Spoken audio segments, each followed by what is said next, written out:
Ok, c'est parti. J'avais envie de vous faire une petite vidéo assez différente de d'habitude. En fait, j'avais envie de vous parler de façon un peu plus spontanée. Alors non pas que je sois dans un surjeu extrême dans mes vidéos habituelles, mais il y a quand même un petit peu de jeu, un petit peu de rôle, on va dire, même si c'est plus ou moins appuyé. Aujourd'hui, je voulais vraiment vous parler en toute authenticité d'un sujet qui, je pense, vous intéressera, puisque je vais parler de vous.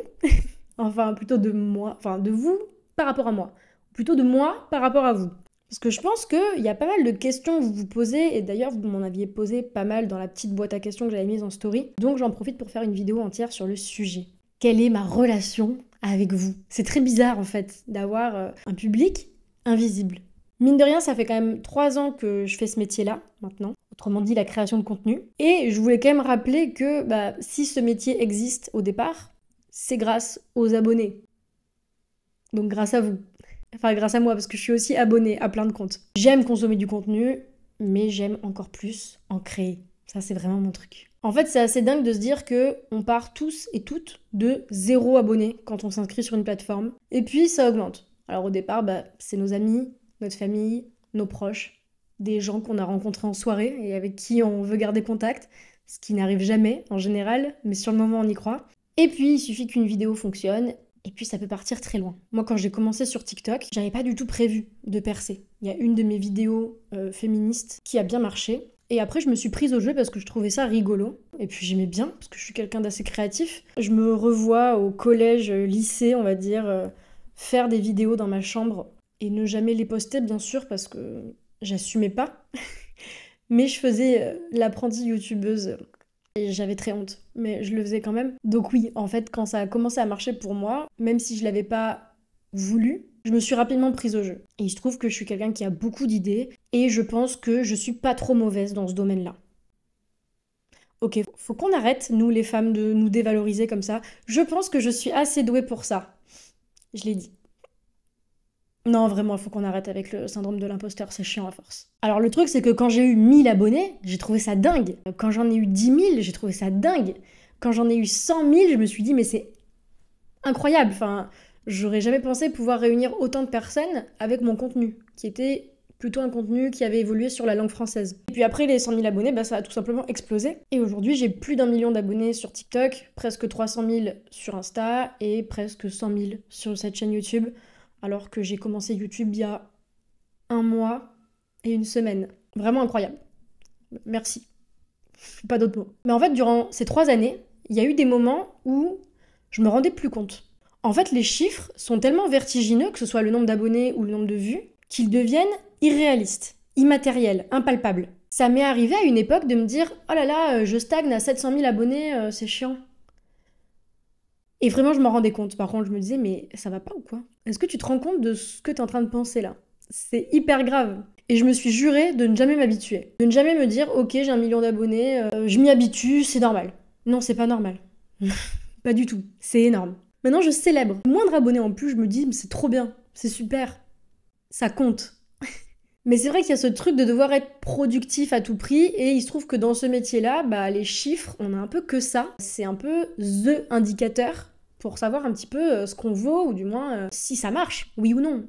Même quand des marques nous contactent, ce qu'ils regardent, c'est nos chiffres. Notre taux d'engagement, bien sûr. Voir si la communauté qu'on a, elle est réelle, voir si nos abonnés sont engagés, s'investissent. C'est pour ça qu'on vous demande souvent de liker, de commenter, parce que ça permet d'augmenter notre taux d'engagement et de prouver qu'on n'a pas acheté nos abonnés, par exemple, mais que vous êtes une vraie communauté investie. Et donc il y avait ce truc de devoir toujours être dans la croissance, de devoir toujours augmenter, si bien que parfois quand mes vidéos faisaient, je sais pas moi, 50, 80 000 vues, je me disais « Ah là là, j'ai floppé ». Même chose. Je trouve ça grave en fait de penser comme ça, 80 000 vues. Si on y réfléchit, c'est un stade de France, ma belle. Donc calme-toi. C'est énorme. Et en fait, depuis, je relativise énormément et j'essaye de beaucoup moins regarder les chiffres. J'ai fait une vidéo il y a pas longtemps qui a suscité énormément de réactions positives, par exemple. Alors, j'ai pas lu tous les commentaires, mais 98% des commentaires étaient ravis de cette vidéo, qu'on trouvait que c'était super de ma part de parler de ce sujet. C'était sur le fait de prendre des rides avec l'âge. Et la vidéo a pas fait énormément de vues sur TikTok. Mais en fait, j'étais hyper reconnaissante. J'ai trouvé ça beaucoup plus valorisant d'avoir autant de compliments, même si on peut aussi remettre ça en question, hein, qu'est-ce que ça vaut des compliments d'inconnus sur internet. Mais j'ai trouvé ça valorisant et je me suis sentie plus satisfaite que si la vidéo avait fait 2 millions de vues, en fait. Donc maintenant, j'arrive à me réjouir autrement et à voir les chiffres autrement. Ça, déjà, c'est plutôt une bonne nouvelle. Après, le truc hyper bizarre, en fait, c'est que j'ai toujours sous-estimé le nombre de personnes que vous êtes. Aujourd'hui encore, je ne me rends toujours pas compte de ce que ça représente. Vous êtes des chiffres sur un écran et c'est compliqué de les rendre concrets. Aujourd'hui, tous les jours, on m'arrête dans la rue parce qu'on me reconnaît. Tous les jours, je suis surprise. Il n'y a pas une seule fois où je suis 100% à l'aise et où je me dis oui, c'est normal. Ou même où je me dis oui, c'est mon quotidien, j'ai l'habitude. Alors que ça serait archi légitime, puisque en effet, c'est mon quotidien et j'ai l'habitude. Mais je m'y fais toujours pas, c'est-à-dire que tous les jours, même quand ça m'arrive 3-4 fois dans la journée, je me fais arrêter 3-4 fois, les 3-4 fois, à chaque fois, je me dis « Waouh, ok, c'est des vrais gens, ils existent, ils me connaissent, moi je les connais pas, c'est trop bizarre !» Et à chaque fois, ça me fait du bien. Parce que oui, je suis quelqu'un qui a énormément besoin de reconnaissance. Je ne m'en cache pas, j'en avais déjà parlé d'ailleurs. J'ai l'impression qu'il y a vraiment un discours dominant qui consiste à dire « moi je m'en fous du regard des autres, etc. Ce que je fais, je le fais pour moi ». Si ces personnes le pensent vraiment trop bien, j'ai un petit doute. En tout cas, bref, peu importe, j'ai besoin de reconnaissance. Alors bien sûr, surtout de mes proches, de mes amis. Mais quand j'ai des compliments de la part d'inconnus du web ou d'inconnus qui me reconnaissent dans la rue, eh ben oui, ça me fait plaisir. Et oui, ça compte pour moi. Je vais pas faire croire que ça me passe au-dessus. Non, ça compte, c'est trop cool. C'est plaisant.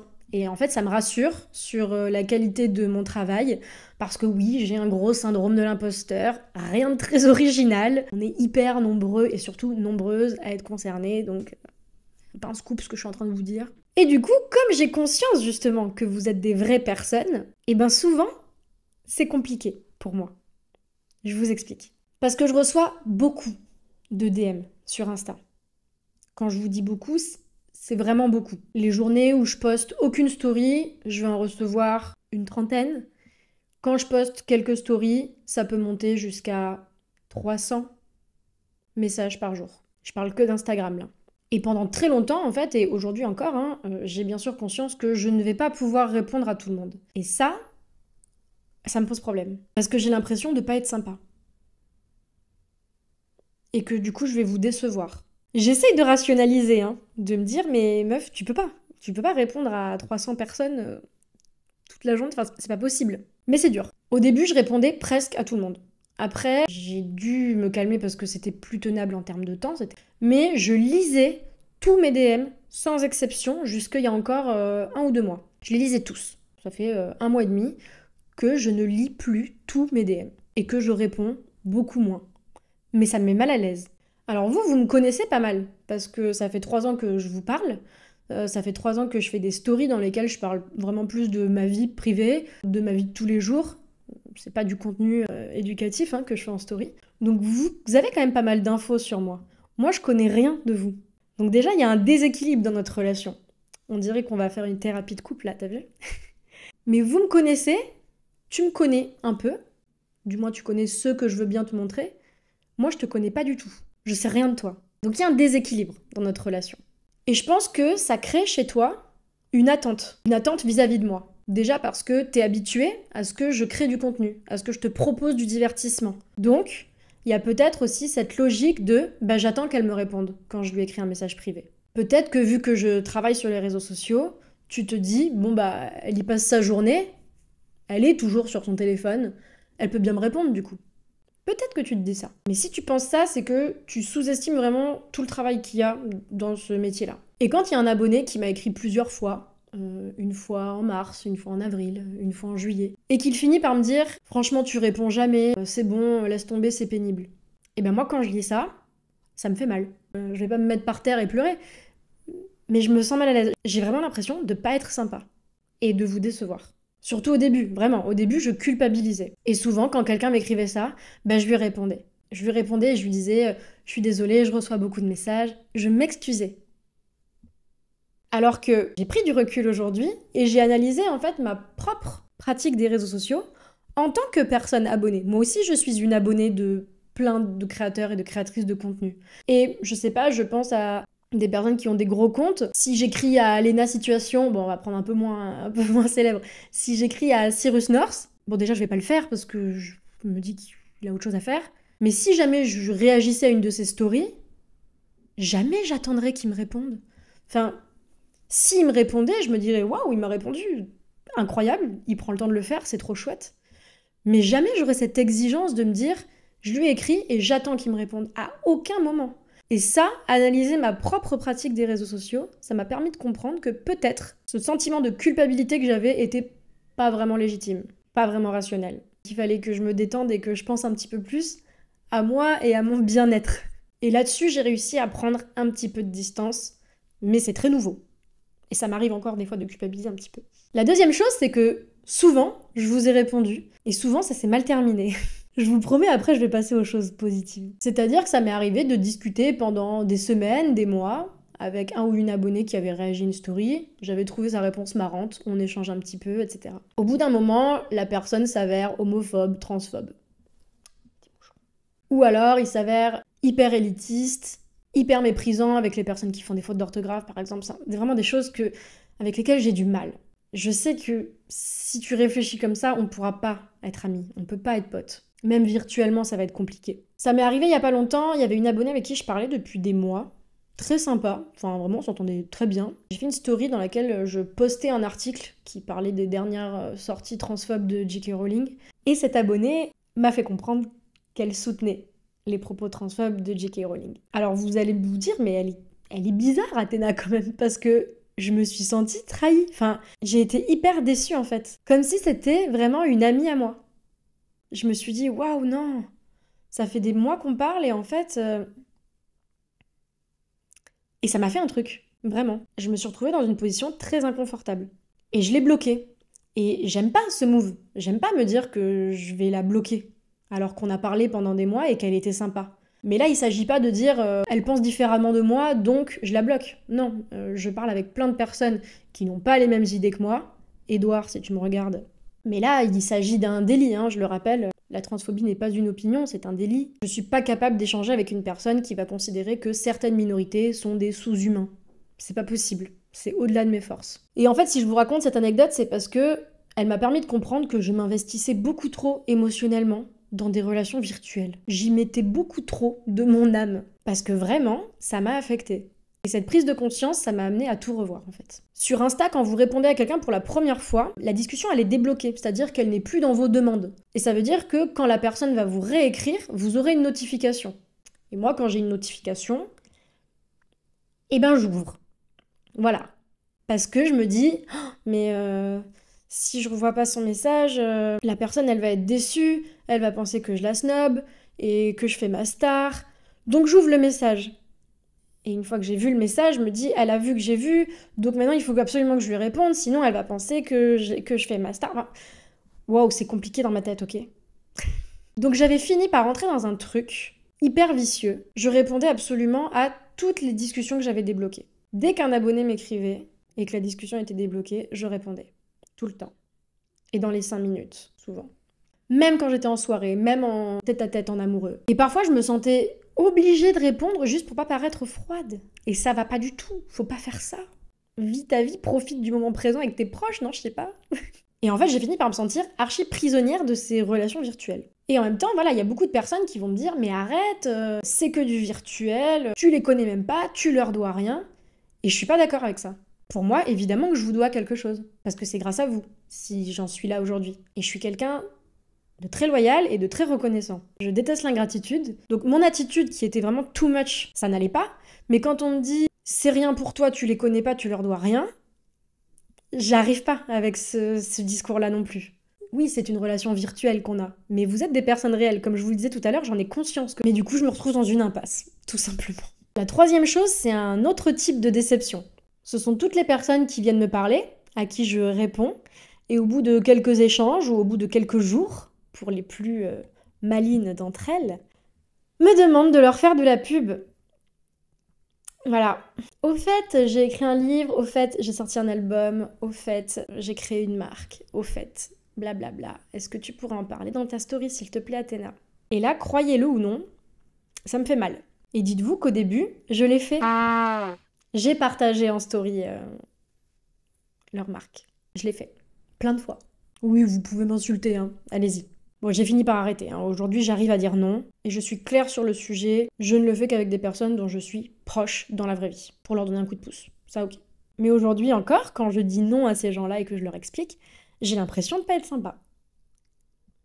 Alors que ce qui n'est pas sympa, c'est de vouloir profiter de ma visibilité. On est bien d'accord, hein? Oui, je suis d'accord aussi, mais c'est plus fort que moi. Parce que ces gens-là, après, ils me calculent plus, hein. Alors c'est arrivé qu'ils reviennent me parler pour me redemander un petit coup de pouce.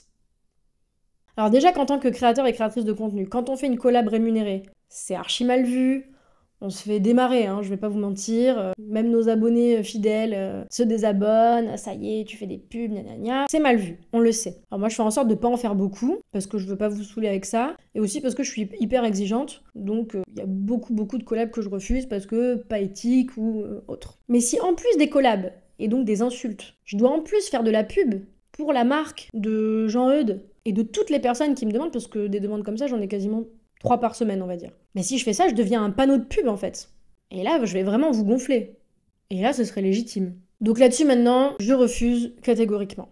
Je culpabilise un peu des fois, mais enfin, je me sens mal, mais je sais que j'ai raison. Mais c'est quand même un peu dur. Mais je sais que j'ai raison. Mais le truc, c'est que vraiment, ça me blesse. Quand je discute avec un abonné et qu'il se met à me demander « Tiens, est-ce que tu peux me faire de la pub ?» Je fais « Ah !» Et vraiment, je vous jure, je ressens ce truc où je me dis, il me parlait que pour ça depuis le début. Et je vous jure, ça me fait mal. Vraiment, ça me fait mal. Et déjà, dans mes relations réelles, que ce soit amicales ou amoureuses, depuis que je suis sur les réseaux, j'ai énormément peur que toutes les nouvelles personnes que j'ai rencontrées soient là uniquement pour l'intérêt. C'est aussi pour ça que quand je m'étais inscrite sur les applis de rencontre en début d'année, je ne donnais pas suite à toutes les personnes qui me faisaient comprendre qu'elles me connaissaient des réseaux sociaux. Parce que déjà, je trouvais que c'était bizarre d'envisager quelque chose de potentiellement affectif avec quelqu'un qui me connaissait déjà, alors que moi, je ne connais rien de cette personne. Ça partait sur un truc hyper déséquilibré, je trouvais ça pas sain. Et en plus, j'avais peur que la personne soit là pour l'intérêt. C'est vraiment quelque chose qui me fait peur, et je suis peut-être un peu parano parfois, sans doute. Et j'essaye de rationaliser, mais c'est pas toujours évident. Vu que j'ai souvent ce rôle autoritaire et aigri dans mes vidéos, je voulais vraiment que vous sachiez qu'en fait, malgré les apparences, c'est un crève-cœur pour moi de pas vous répondre ou de vous dire non. Je pense que ça vous étonne, mais je vous assure que c'est vrai. Et je vois bien en plus que les gros créateurs ne répondent pas aux DM de leurs abonnés. Je le sais, et je trouve ça archi normal. Je fais le même métier qu'eux, je sais à quel point ça prend du temps, je sais à quel point on a des journées remplies, et je comprends totalement qu'ils répondent pas, je me dis pas qu'ils sont pas sympas. Je le comprends. Mais quand c'est moi, c'est différent.